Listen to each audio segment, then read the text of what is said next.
Hello, welcome to Critical Joke Theory with your host, G.D. Fenderson, Certified Forensic Humorist. Now with new joke technology. Hi, I'm G.D. Fenderson, Certified Forensic Humorist at large, but I'm losing weight. Welcome to Critical Joke Theory, episode 42. Now with new joke technology and open caption for the humor impaired. Actor Carl Weathers died at age 76. His family did not disclose his cause of death, only that he died peacefully in his sleep. Weathers is best known for portraying Apollo Creed in the Rocky movies. You remember this line from Rocky II. I want the whole world to see me destroy this man. Again? He was also in Predator, The Mandalorian, and he was the voice of Comeback Carl in Toy Story 4. There's no coming back from this, Carl. Rest in peace.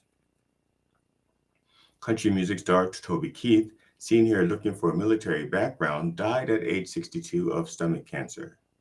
Toby Keith, best known for his songs Good As I Once Was, Red Solo Cup, and his 1999 hit How Do You Like Me Now, apparently helped to discover Taylor Swift.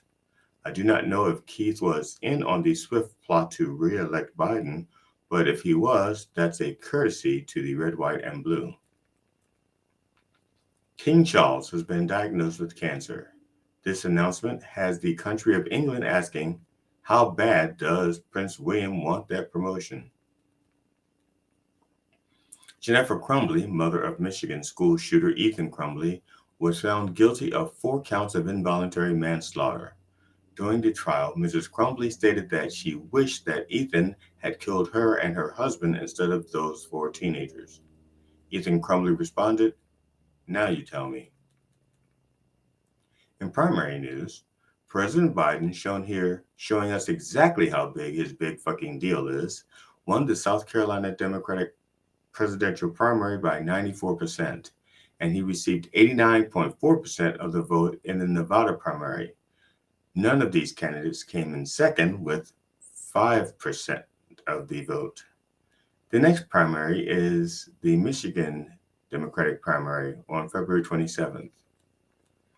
So far, President Biden has been putting up the kind of numbers that only dictators get. Biden's new slogan, winning like a dictator while Trump dreams of being one. Meanwhile, Nikki Haley lost the Nevada primary to none of these candidates by over 30 points.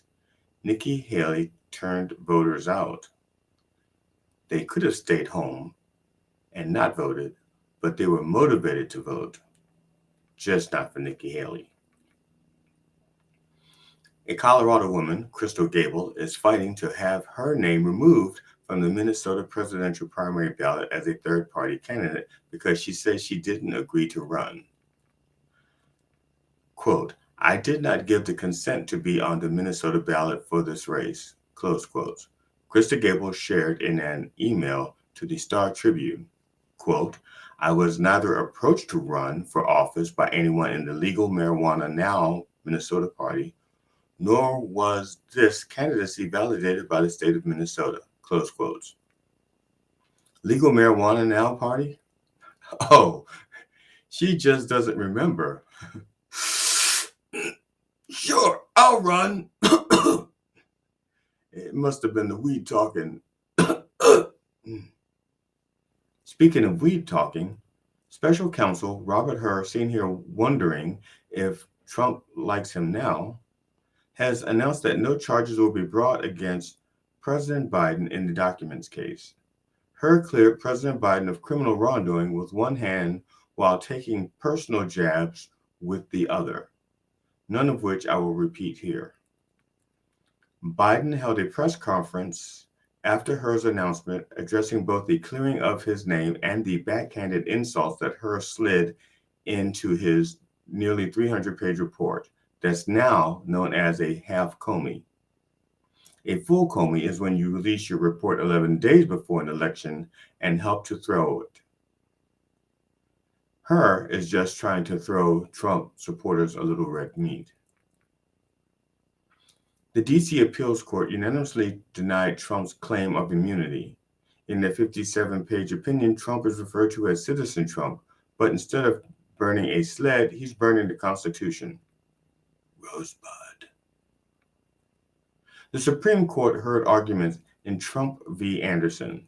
This case is to decide whether Trump will be on Colorado's presidential ballot. It appears that the judges have already made up their minds and that they are just looking for an off-ramp. It looks as if they will decide that anyone who was involved in an insurrection against the U.S. after taking an oath to support the Constitution is banned from holding federal office again, except for president, citing ignorance, common sensus. Two JetBlue planes collided on the ground at Boston Logan Airport.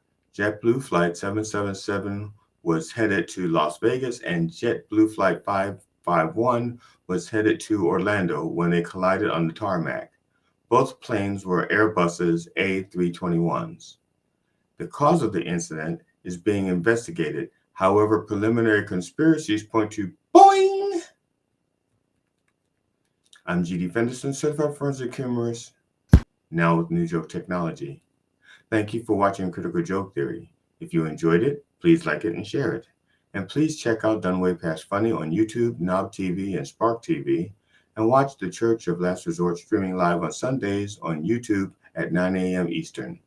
Be safe out there and don't feed the crazies. Critical Joke Theory with your host, G.D. Fenderson, certified forensic humorist. Now with New Joke Technology.